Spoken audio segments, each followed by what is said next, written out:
Coming up, from Israel to the U.S. to Argentina, the threat of Iran is being discussed. But what's behind all the talk? We'll go in depth.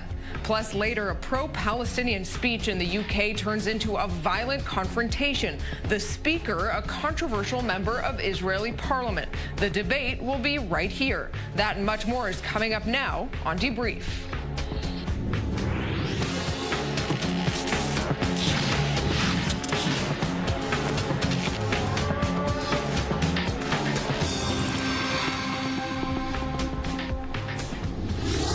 You're watching Debrief. I'm Nurit Ben, and Israel today wrapped up its most massive military drill in 19 years, a simulation of an all-out war with Hezbollah. And on the same day, across its border, Hezbollah's leader himself announcing it has won the war in Syria. And all of that is connected. The Shiite militant group has picked up battle experience and a strong foothold along with its biggest backer, Iran. And that is exactly what Israel and some U.S. officials are sounding alarm bells about. The message was loud and clear from former Israeli Defense Minister Moshe Ya'alon this afternoon. At the end of the day, if the Hezbollah opens an attack against the state of Israel, it's not decided on, not in Lebanon, not by Hassan Nasrallah, not anywhere. It's done in Iran. And the world has gotten used to the fact that Lebanon has been taken over, because when we talk about sovereignty in the New World Order, the Lebanese government has no relevance. How is it that there's no international pressure on Iran and on the Hezbollah in Lebanon? And Iran works not only in Lebanon, of course, now also in Syria.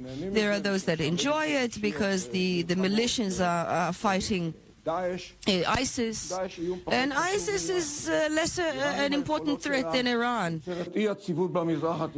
Starting off the show with us in Washington, Matthew Brodsky, a Middle East and geopolitical analyst at Wikistrat. Matthew, great to have you with us. So you just heard former Israeli Defense Minister Moshe Ya'alon warning against Iran. We have heard similar warnings from the United States. They do seem to share the same concern, but is there any indication of how the U.S. is actually willing or planning to act on it?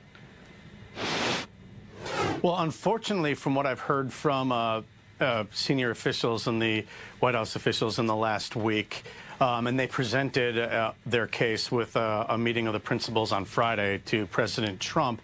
They're looking at ways in which they can push back in Iran, but unfortunately, Syria is just not high on their list, so they haven't taken Israel's concerns to heart.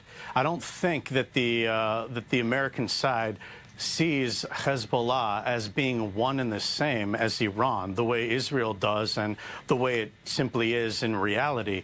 And that's a problem, because when Hezbollah says that it has, secured this land bridge for Iran and that they've essentially won the battle or won the war in Syria, that's pretty much true. And the United States has decided not to pursue a pushback policy against Iran in favor of just going after ISIS. That will, however, change. It's a matter of to what degree it's going to change in the future. I want to go a bit more in depth on that, but first let's bring into the conversation Dr. Ely Karmon. He's a senior research scholar at the Institute for Counter-Terror, joining us from Herzliya, Israel this evening.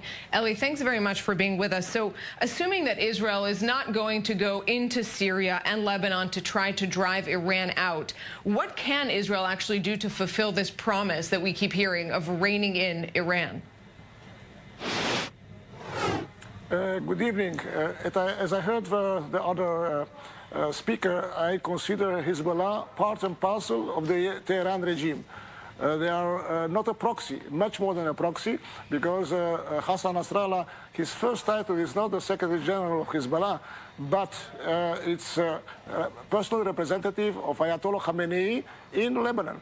So the strategy and decisions of the Hezbollah leaders is always connected with the decisions of the Tehran regime, of the supreme leader Khamenei, and I think that Israel has no choice but to try to deter not only Hezbollah but Iran itself.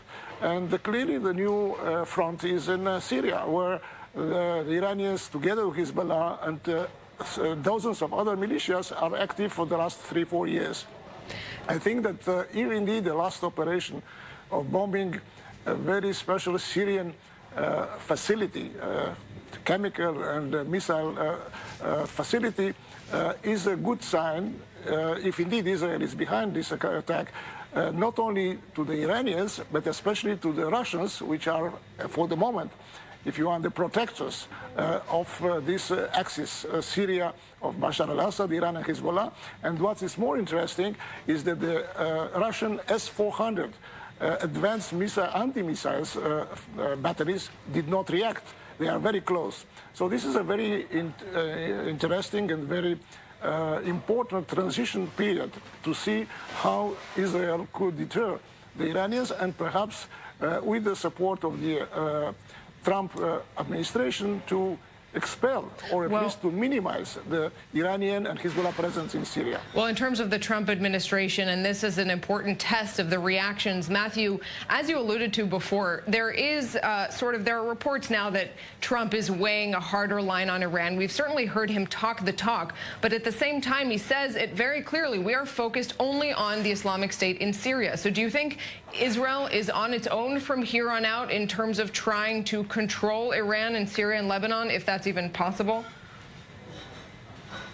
I think Israel will have much to do on its own when it comes to Lebanon and when it comes to Syria, specifically, as your other guest just spoke about, the chemical weapons facility that Israel has struck was north of the typical air umbrella that had previously been considered off limits to Israel. That was sending a message and also setting up a new baseline for what Israel will and won't accept. Because once this battle is over, as Hezbollah says, then Assad is free to respond however it would like to Israel. It's less restrained.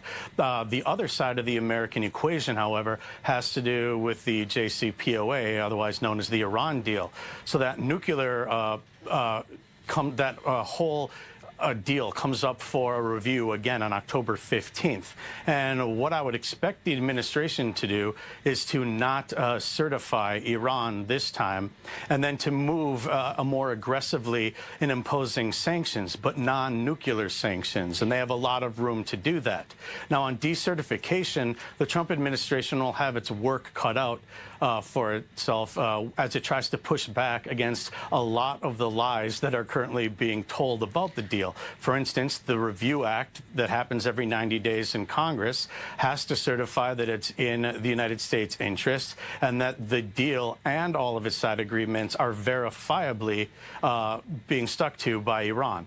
And that is clearly not the case because the UN resolution is a side deal. So Trump will have to make that case, and then they will push back against Iran. But I don't expect to see it militarily, unfortunately. Matthew, I want to bring in Ely quickly before we have to go out for a break. Ely, a lot of talk about certifying, not recertifying the Iran deal, about how Israel feels about it. Is it in Israel's interest to end the Iran deal at this point? I have the impression that the Trump administration indeed is eager to change the game or the rules of the game and to, if you want, to cancel perhaps the nuclear deal. If this will happen, not because of Israel, but because of American interest, then I think this could be a trigger for Iran using Hezbollah in provocations or even a major operation against Israel. And I think Boris Nolan's United States will have to intervene because its own interest will be jeopardized. Israel can also act alone, as we saw probably in the attack in the Hama region.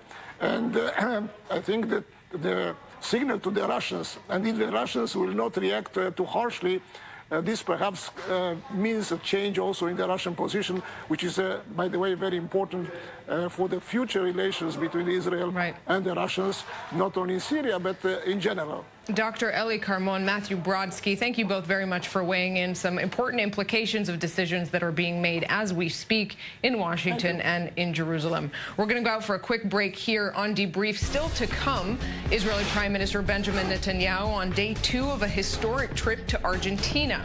Plus, how are the military leaders of the future being taught to fight terror? We'll hear from Brigadier General Cindy Jebb, Dean of the Academic Board at West Point. And later, a pro-Palestine speech at a British university turns violent. The responses and the debate right here in the studio.